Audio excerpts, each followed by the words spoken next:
They say once someone has experienced death in the family, death of a loved one or significant one in one's life, then that person will be a changed person. Mas iba na yung pananaw sa buhay. Hopefully, mas napapahalagahan na yung oras na binigay sa atin dito sa mundo. Such person, I believe, is Mary. In the Gospels, Mary and her sister Martha were living with their brother Lazarus. Understanding their culture, dapat kasama nila yung mga asawa nila. Pero kung kasama nila yung kanilang kapatid, malamang wala silang asawa or wala na silang asawa. That's why they are under the care of their brother. Now we know that Lazarus was raised from the dead. So Mary and Martha were not just people who experienced death in the family. After going through that sorrow, they were also people who experienced resurrection in the family as given to them by Jesus. So Mary was not just a changed person, she is doubly a changed person, experiencing death and experiencing the gift of resurrection within her family. So now we try to understand.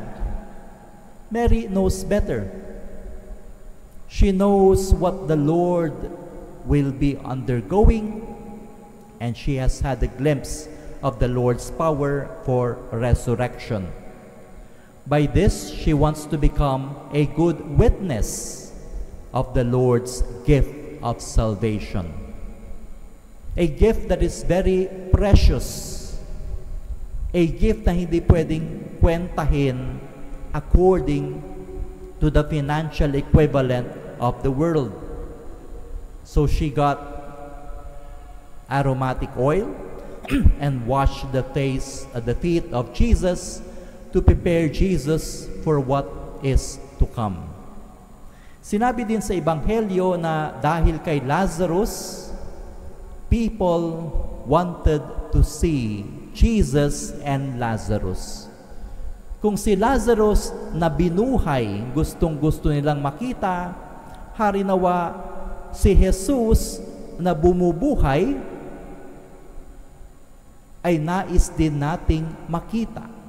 Maging parte ng ating buhay, maging rason ng ating pananampalataya at malawak, malalim na pagtingin sa kung anong binigay sa atin ng Panginoon. Hence, this gospel today invites us to slowly journey to the passion, death, and resurrection of Christ. Let us look at Mary. She understands. She does not take shortcuts. Umiiyak siya, pero alam din niya yung resurrection na paparating bilang pagtubos sa ating kasalanan. May we together adore the sacrificial Lamb of God. Tayo dapat yun eh. But being the sacrificial Lamb, He takes away the sins of the world by dying for our sins. Let us be grateful. Let us be cognizant of how God is loving us, and most importantly, may we be able to respond to such love.